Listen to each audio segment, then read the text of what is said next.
Assalamualaikum warahmatullahi wabarakatuh. Perkenalkan, nama saya Asia dari kelas 2D Prodi MPI. Saya di sini akan menjelaskan sedikit tentang manajemen sumber daya manusia. Yang pertama yaitu pengertian manajemen sumber daya manusia.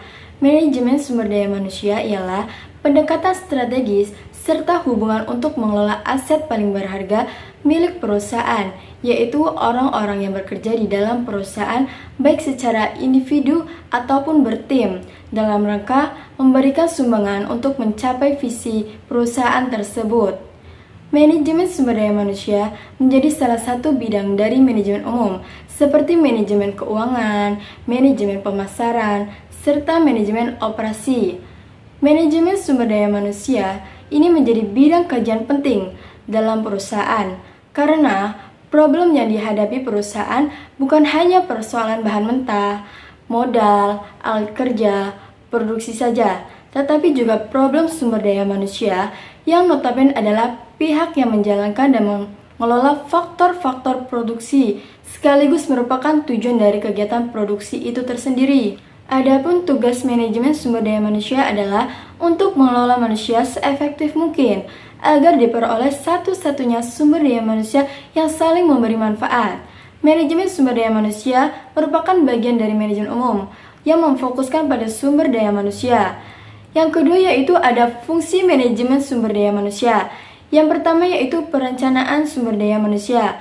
Perencanaan sumber daya manusia ini merupakan proses pengkajian dan penelaahan kebutuhan sumber daya manusia secara sistematis untuk memastikan bahwa sejumlah karyawan yang dibutuhkan dan sesuai dengan persyaratan keahlian yang telah ditentukan dan bersedia pada saat diperlukan. Dan yang kedua yaitu ada pengangkatan dan pemberhentian karyawan. Pada proses ini, kegiatan pengisian formasi, yaitu perekrutan karyawan, screening, serta seleksi, pelamaran juga mendapatkan formasi. Dan yang ketiga yaitu pengupahan tunjangan. Upah pada karyawan dikatakan berhasil jika didasarkan pada keadilan dan kewajarannya. Yang pertama yaitu keseimbangan antara upah yang dibayar dengan pekerjaan yang berbeda dalam satu perusahaan. Dan yang kedua yaitu pembayaran upah yang adil dan wajar kepada karyawan atau pegawai yang berada dalam jabatan dan benar-benar sama dalam satu perusahaan. Dan yang keempat yaitu penilaian kinerja. Pengembangan karir, penelitian kinerja terhadap karyawan atau pegawai ini untuk menentukan beberapa pantas penghargaan yang diberikan untuk karyawan atas kinerjanya sehingga bisa digunakan untuk mengacu pengembangan karir tersebut. Fungsi ini dilakukan setelah karyawan atau pegawai bekerja dalam suatu perusahaan. Tidak hanya penilaian positif, perusahaan juga menganalisis apabila kinerja karyawan atau pegawai yang negatif. Yang kelima yaitu pelatihan dan pengembangan. Perusahaan dapat melatih karyawannya serta mengembangkan melalui prosedur formal maupun informal. Prosedur formal bisa dilakukan dengan pengenalan jabatan baru atau sebagai alat untuk mengikuti perubahan secara teknologis. Sedangkan prosedur informal biasa berlangsung di tempat kerja dan diadministrasikan oleh karyawan yang senior. Dan yang keenam yaitu keselamatan dan kesehatan kerja. Pada proses ini, manajemen sumber daya manusia berfokus pada yang pertama yaitu perencanaan dan penerapan manajemen, keselamatan serta kesehatan kerja. Yang kedua yaitu penerapan program-program motivasi karyawan atau pegawai. Dan yang ketiga yaitu penyusunan strategis, mengatasi konflik perusahaan. Dan yang keempat yaitu perhitungan tingkat produktivitas perusahaan. Untuk meningkatkan produktivitas perusahaan, tentu harus melakukan proses integrasi yang menghasilkan rekonsiliasi antara beberapa kepentingan yang memadai, sehingga terciptanya peningkatan serta perbaikan kualitas fisik dengan non-fisik di lingkungan kerja. Dan yang ketujuh yaitu penerapan aktivitas hubungan kerja. Pada fungsi ini, perusahaan harus mampu memberikan standar bagaimana hubungan kerja yang efektif dan efisien dalam implementasikan. Dan yang ketiga yaitu ada manfaat sumber daya manusia. Yang pertama yaitu perusahaan dapat memanfaatkan sumber daya manusia yang sudah ada secara baik. Manajemen sumber daya manusia adalah sebuah perusahaan perlu memperhatikan kelebihan serta kekurangan yang dimiliki perusahaan tersebut, seperti jumlah karyawan yang tersedia, masa kerja masing-masing, pengetahuan serta skill yang dimiliki, bakat yang perlu dikembangkan, serta minat karyawan yang bersangkutan. Yang kedua yaitu produktivitas dari karyawan yang sudah ada semakin meningkat. Manajemen sumber daya manusia yang baik tentu akan proporsionalitas dalam penempatan formasi karyawan.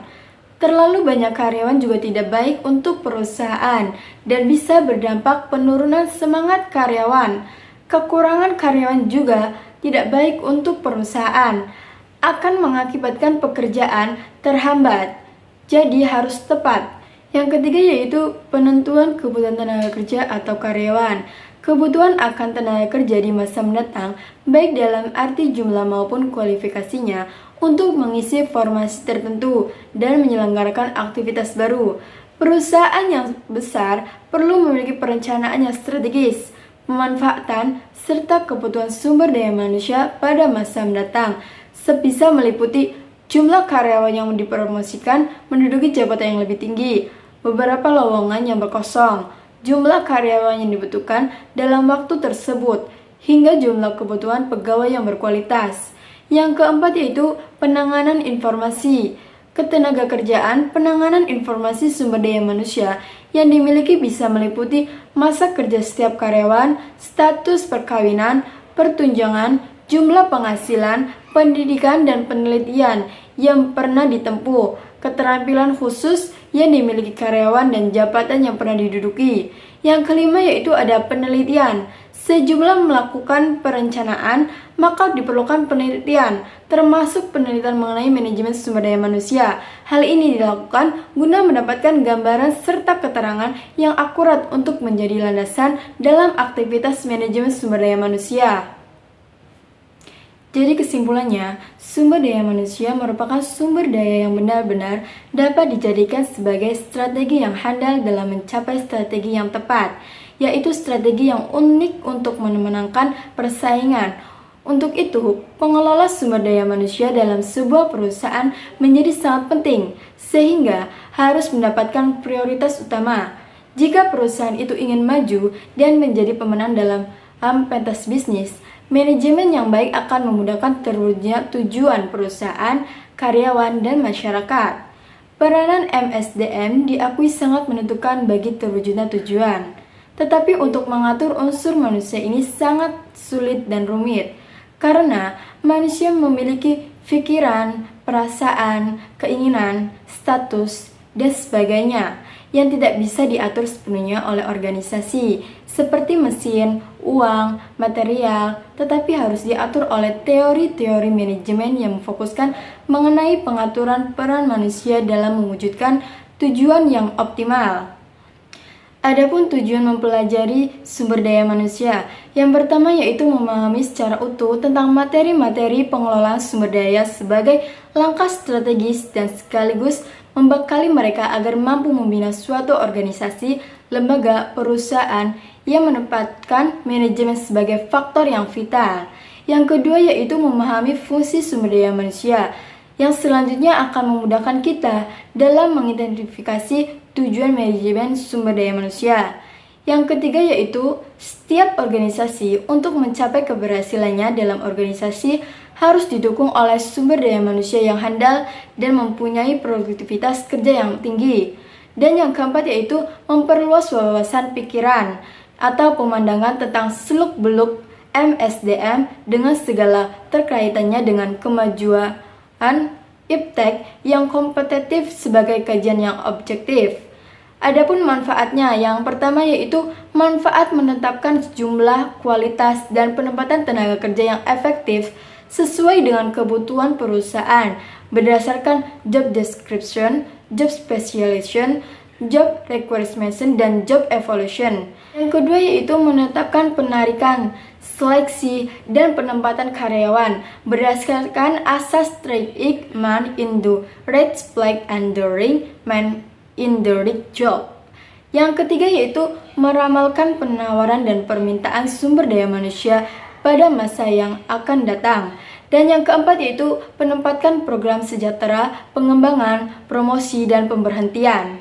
Ya, mungkin cukup sekian dari saya. Kurang lebihnya mohon maaf. Wassalamualaikum warahmatullahi wabarakatuh.